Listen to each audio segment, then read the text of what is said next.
JT saham Rans ini buat siapa?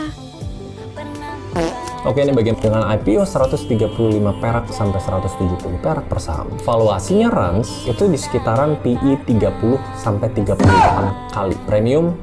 Karena perbandingannya rata-rata PE IHSG sekarang itu 9,9 kali. Cinema XX1 itu 11 kali. Rans 30 sampai 38 kali. Jadi secara nggak langsung, market atau kalian yang mau invest itu diminta bayar 3 kali lipat sampai 4 kali lipat lebih mahal dari rata-rata di market. Kenapa bisa begitu? Sama lagi ceritanya kayak SpaceX. Karena IPO kayak gini kadang nggak bener-bener fundamental melihat valuasi bisnis hari ini, tapi gimana cerita dibentuk untuk membangun valuasi ekspektasi. Investor tuh lagi di bet di masa depan. Kalau kalian percaya Cipung Land itu bakal jadi hiburan destinasi keluarga skala nasional yang rame, konser bisa jadi recurring revenue yang stabil, Slavina bakal jadi brand kosmetik yang berdiri sendiri dan mereka meledak banget, dan yang AI tadi ya, yang Fitloop ini bakal jadi sesuatu. Kalau semua itu bisa terjadi dan traffic masih gede, oh ini perusahaan bisa gong banget. Tapi itu pertanyaan-pertanyaan what if yang harus diceritain sama Raffi, direksinya Rans lah, untuk bisa nge-convince kita bahwa IPO ini menarik. Karena di satu sisi, bisa aja semua yang tadi gue ngomongin tidak terjadi. Karena benar-benar kalau baca dari track record 3 tahun terakhir, turun,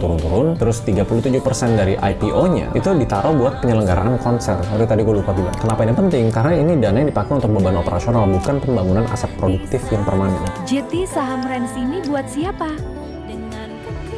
Oke, ini bagian dengan IPO 135 perak sampai 170 perak per saham. Valuasinya Rans itu di sekitaran PE 30 sampai 38 kali. Premium. Karena perbandingannya rata-rata PE IHSG sekarang itu 9,9 kali. Cinema XX1 itu 11 kali. Rans 30 sampai 38 kali. Jadi secara nggak langsung, market atau kalian yang mau invest itu diminta bayar 3 kali lipat sampai 4 kali lipat lebih mahal dari rata-rata di market. Kenapa bisa begitu? Sama lagi ceritanya kayak SpaceX. Karena IPO kayak gini kadang nggak bener-bener fundamental melihat valuasi bisnis hari ini, tapi gimana cerita dibentuk untuk membangun valuasi ekspektasi. Investor tuh lagi di bet di masa depan. Kalau kalian percaya Cipung Land itu bakal jadi hiburan destinasi keluarga skala nasional yang rame, konser bisa jadi recurring revenue yang stabil, Slavina bakal jadi brand kosmetik yang berdiri sendiri dan mereka meledak banget, dan yang AI tadi ya, yang Fitloop ini bakal jadi sesuatu. Kalau semua itu bisa terjadi dan traffic masih gede, oh ini perusahaan bisa gong banget. Tapi itu pertanyaan-pertanyaan what if yang harus diceritain sama Raffi, direksinya Rans lah, untuk bisa nge-convince kita bahwa IPO ini menarik. Karena di satu sisi, bisa aja semua yang tadi gue ngomongin tidak terjadi. Karena benar-benar kalau baca dari track record 3 tahun terakhir, turun,